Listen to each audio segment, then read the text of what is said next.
pour commencer, Monsieur Vincent, tu as passé plus de 20 ans au cœur de l'exploitation aérienne, côté planification, météo, réglementation et suivi des vols. Aujourd'hui, j'aimerais qu'on fasse le lien entre ce que vous voyez depuis votre CCO et ce que les pilotes, notamment en VFR, ne perçoivent pas toujours. Oui, alors il y a plusieurs choses à dire. La première chose, c'est que moi j'ai travaillé donc essentiellement, j'ai 22 ans de carrière dans l'aviation d'affaires, dans une compagnie de jet privé assez connue en Europe qui est basée à l'aéroport de Genève. D'accord. Et là-dedans, j'étais ce qu'on appelle flight dispatcher. Donc moi j'appelle ça l'homme invisible. C'est un métier peu de gens savent ce que c'est. Hein. Les gens confondent souvent avec les contrôleurs aériens. Oui, Et oui, en bien fait, sûr, ouais, c'est vrai, on y pense d'ailleurs. euh, Quand on entend flight voilà. dispatcher, on pense justement à contrôleur aérien. Voilà. Et donc moi j'étais essentiellement là-dedans. Donc moi je vais surtout pouvoir parler puisque quand on est dans un CCO, dans un centre de contrôle des opérations ou d'exploitation, en fait, on gère essentiellement du trafic IFR. Hein, on gère des vols, on fait la préparation des vols, le suivi des vols, etc. On brief les pilotes, on est comment dirais-je, le prolongement du pilote. Hein, on est son assistant en fait. Hein, on est en liaison avec lui lors du briefing, en vol. Les pilotes nous appellent pour avoir des éclaircissements sur telle ou telle chose, ou pour nous signaler un incident, puis nous demander un petit peu des scénarios qui pourraient être envisagés en cas de déroutement, par exemple. Oui, Et oui, c'est oui. vrai que c'est essentiellement du vol IFR. Hein, donc voilà. Ma seule expérience VFR que j'ai à mon actif, c'est que bon, il y a 30 ans en arrière, j'ai fait de l'ULM. J'ai beaucoup aimé ça. J'ai arrêté pour des raisons familiales et financières, comme beaucoup de gens. Et puis j'ai également pas mal volé avec des amis, mais j'appelle ça voler au noir, puisque quand t'as un ami qui pilote dans un aéroclub et puis que tu sais déjà quand même comment se pilote un avion, et ben généralement tu vas avec la personne et puis elle fait la radio, les procédures et puis elle te laisse piloter l'avion. De toute façon, elle peut le rattraper à n'importe quel moment. Et donc ce qui explique que j'ai quand même une expérience du pilotage. J'ai également, parce que je suis un grand fan de simulation de vol, donc j'ai beaucoup pratiqué, je continue de pratiquer du simulateur de vol, donc soit chez moi sur PC, soit j'ai un ami là qui a un home sim de 737 NG, donc à un quart d'heure de chez moi, juste à côté de Genève, donc côté suisse. D'accord. Et on vole une fois par semaine, donc on fait vraiment, on est vraiment, comment dirais-je, très sur les procédures, etc. Hein, donc comme les vrais, hein. Et puis on vole de temps en temps aussi en réseau. Et puis le cockpit c'est vraiment un très très beau home cockpit, vraiment très très réaliste avec le retour de force, avec tout ça. Et puis j'ai aussi également fait du simulateur professionnel. Moi, dans mon activité de formateur des dispatchers, formateur des personnels au sol, j'ai travaillé dans des écoles d'aviation et on a eu la possibilité à la fin du cours d'avoir accès aux simulateurs donc professionnels, hein, donc qui sont articulés, ce qu'on appelle des level D. Il y avait du Airbus, il y avait du Boeing. Ça, c'était à Vilnius, en Lituanie. D'accord. Et donc j'ai pu également piloter et j'ai pu voir que je me débrouillais quand même pas mal pour quelqu'un qui n'a pas de licence de pilote. Et si tu veux, pour revenir peut-être à la question sur qui je suis, j'ai toujours rêvé d'être pilote depuis gamin. D'accord. Ça n'a pas été possible pour diverses raisons. Et je me suis dit, écoute, c'est pas grave, je suis quand même passionné d'aviation, je resterai dans la le famille, milieu. dans la famille. Voilà, je resterai dans le milieu, voilà, c'est ça, dans la grande famille de l'aviation. Et ayant passé un baccalauréat littéraire, hein, quand même, Ah oui. ayant touché à tout, licence en géographie, en sciences éco, etc. J'ai fait plusieurs choses, j'ai tâté un petit peu de tout, parce que je suis très curieux. D'accord. Très très basé culture générale. Mais à côté, il y a toujours cette passion de l'aviation, je me suis toujours tenu au courant. Et quand j'en ai eu la possibilité, j'ai commencé à travailler dans l'aérien. À l'époque, en Suisse, il y a une trentaine d'années, tu pouvais commencer, et même une quarantaine d'années maintenant, tu pouvais commencer juste en ayant un niveau bac et puis l'anglais courant et puis des bonnes connaissances. Et puis j'ai appris sur le tas. Et ce qui fait qu'en fin de carrière, j'ai été dispatcher, j'ai été chef d'équipe, j'ai été superviseur, j'ai été également en charge du bureau d'études de faisabilité opérationnelle du CCO là où j'étais. Et donc on m'a envoyé un petit peu en mission. J'ai été en mission au Brésil une fois pour organiser une opération de jet privé dans un petit aéroport où j'avais tout organisé sur place parce que je parle également portugais courant, ce qui fait que ça m'a permis ma compagnie m'a envoyé pour superviser une opération, faire une audit de l'aéroport, faire un briefing compagnie, etc. Donc voilà, en partant d'un bac littéraire, j'ai terminé par quand même des compétences très très techniques dans l'aéronautique, dans l'exploitation, sachant que les connaissances qu'on demande à un flight dispatcher, ce sont les mêmes matières que la licence de pilote de ligne théorique. Et ce sont les matières que moi j'enseigne parce que j'ai deux volets. Donc un volet formateur où je vais enseigner en tant que freelance, instructeur freelance dans des écoles d'aviation un peu partout dans le monde. Je me déplace beaucoup. J'ai également produit des modules de e-learning pour des clients. Là, je suis en train de préparer une solution e-learning différente avec l'IA, etc. Et puis j'ai aussi un rôle de consultant et actuellement je suis consultant pour une grosse entreprise aéronautique qui m'envoie auprès de clients en Afrique de l'Ouest pour améliorer leurs procédures de travail et se rapprocher des standards européens. Donc voilà, je travaille beaucoup. J'aime beaucoup également la coopération avec les pays d'Afrique. Moi-même, je suis réunionnais d'origine, donc pour moi, l'Afrique c'est mon continent, c'est le continent le plus proche. D'accord. Et puis donc moitié réunionnais, moitié suisse, ce qui fait que ça fait pas mal d'adaptabilité, on va dire, aux différentes cultures. Oui, c'est bien. C'est justement ça crée la richesse. Voilà, et j'aime beaucoup cette idée si tu veux, de coopérer. J'ai eu également la chance en 2019 d'être mandaté par l'EASA, donc l'autorité européenne, pour aller donner une formation en Angola aux représentants des aviations civiles des 11 pays de la communauté des États d'Afrique centrale. Donc j'étais le référent EASA et j'ai été donné une formation sur justement les fonctions de l'agent technique d'exploitation. Donc c'était très enrichissant. Ça crée également des liens puisque j'ai maintenant des liens avec pas mal humainement, oui. Voilà, d'officiels, etc. Donc j'ai des liens en Afrique centrale, j'ai des liens en Afrique de l'Ouest où je vais assez régulièrement. Et puis voilà, donc j'aime beaucoup cette idée de coopération. Voilà, je sais pas si bon là je m'éloigne peut-être un peu du sujet. Je sais que tu es peut-être plus orienté VFR. À ce propos, alors je m'excuse, je veux pas monopoliser non plus le micro, mais à ce propos, sache que dans mes activités de bénévolat, j'enseigne, je donne des cours de préparation au BIA pour les élèves à partir de la 3e. D'accord. Dans le cadre d'une association que nous avons ici en Haute-Savoie qui s'appelle les Ailes anciennes de Haute-Savoie, où nous avons 3 avions de chasse, et bientôt un 4e, bientôt un hélicoptère, et on est en train donc on les restaure, soit pour en faire des pièces de musée, soit pour il y en a un en tout cas qui est restauré pour revoler, c'est le Fouga Magister de 1957. Lui, il est restauré pour reprendre les airs. On n'a pas de date parce qu'on est une association, donc on fonctionne avec nos petits moyens.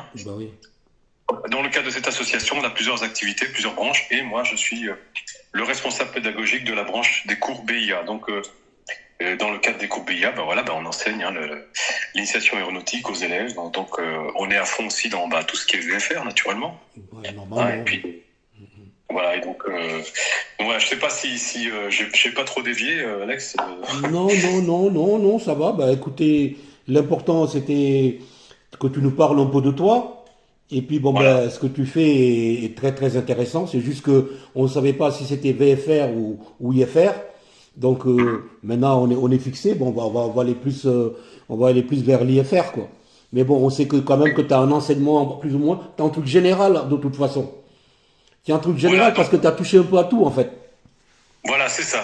Alors pour les jeunes, pour l'initiation aéronautique, quand je dis les jeunes, c'est les jeunes et les moins jeunes puisqu'on les accueille à partir du niveau 3e on a même des retraités qui viennent, on a même des parents qui viennent avec leurs enfants parce qu'ils trouvent intéressant d'apprendre des nouvelles matières. Oui. Donc On a des cours sur l'aérodynamique, la physique de vol, les principes de vol, la navigation, la réglementation, la météorologie. Moi, je m'occupe du cours météorologie. Ouais. On est plusieurs. On est une équipe de plusieurs, soit des gens qui sont à la retraite, soit des gens qui sont encore en activité dans l'aéronautique. Et donc, on partage notre passion bénévolement, naturellement, bien, c'est associatif, avec les jeunes et les moins jeunes. Et donc là, on passe par le VFR, on passe aussi par l'IFR, on va jusqu'au spatial. Et moi, dans le cours de formation au dispatcher, bon, il y a VFR et IFR, principalement IFR, mais on va aussi parler de VFR parce qu'on va parler des conditions VMC et des conditions IMC. Donc, on va parler des minima. Ben oui. Et donc, c'est important d'avoir les deux notions. Ben voilà. Oui. Oui, donc en fait, c'est dommage que vous soyez loin de moi. Moi, je suis à Paris. Parce que votre association, elle est très, très, très intéressante pour les gens qui sont en Haute-Savoie, là.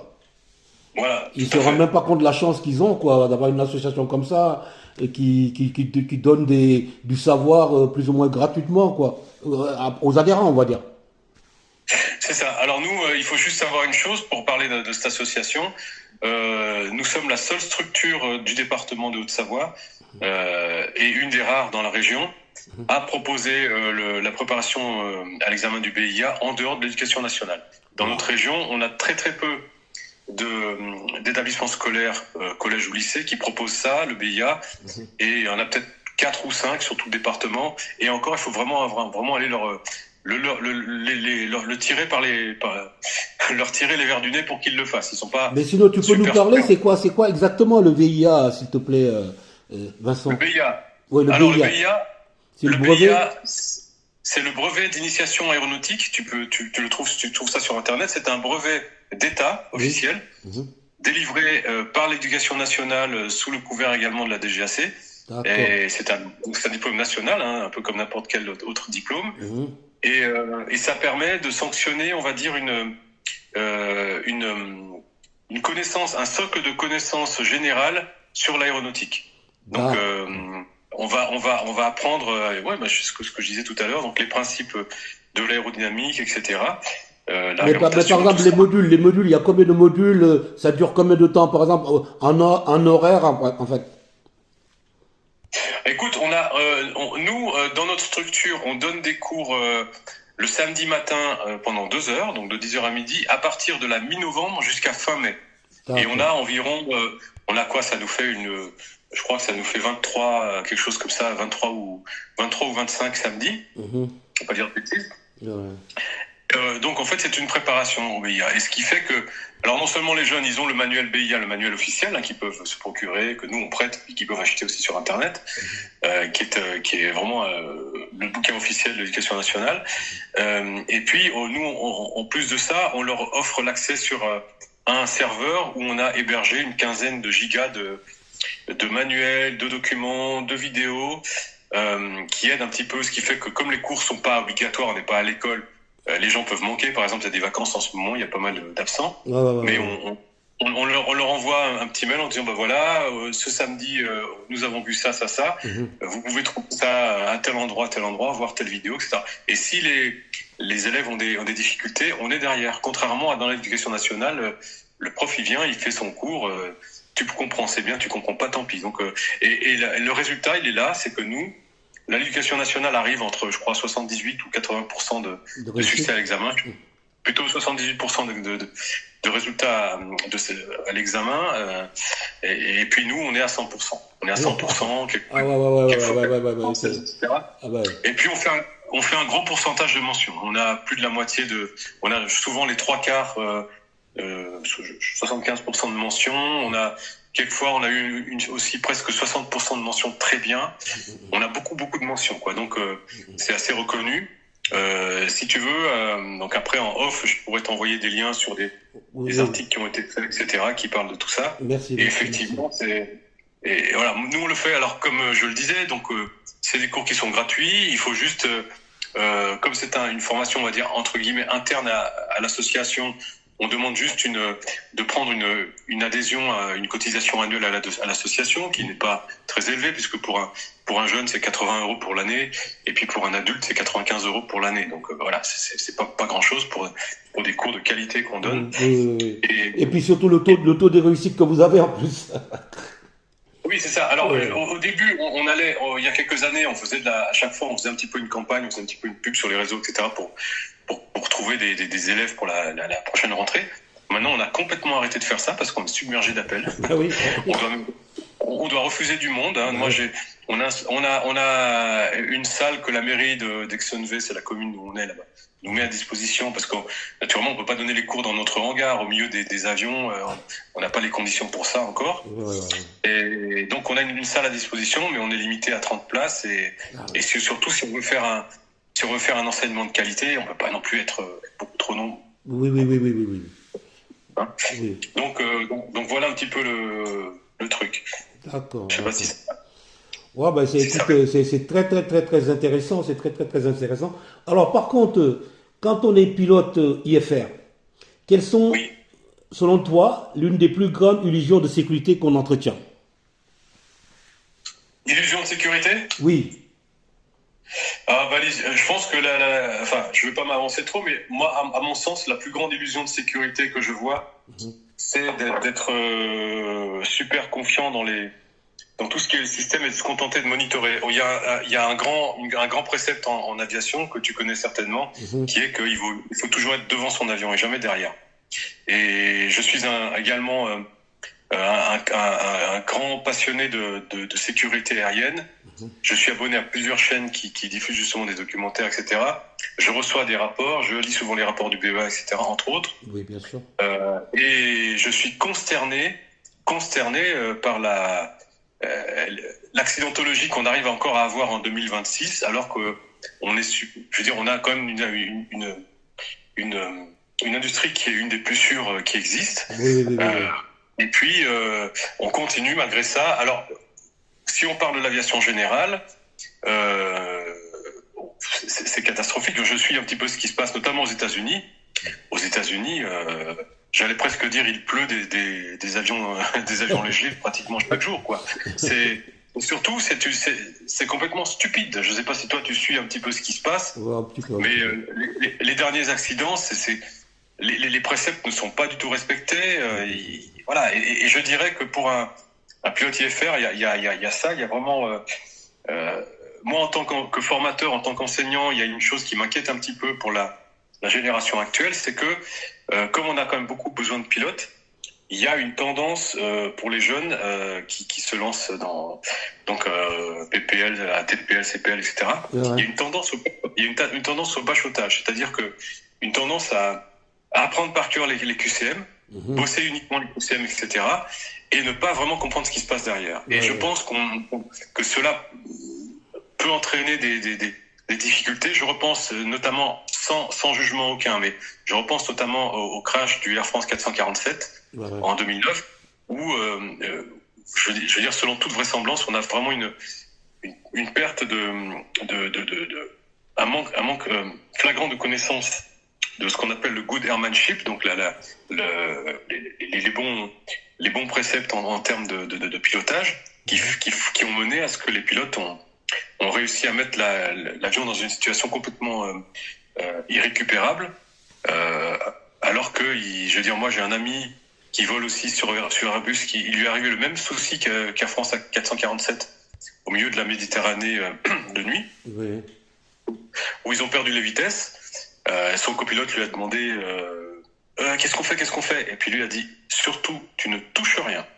Ils ont regardé, ils ont dit là le régime moteur il est stable, là tel paramètre il est bon, les ailes sont à plat, l'altitude elle est bonne, la vitesse GPS elle est bonne, on ne touche rien.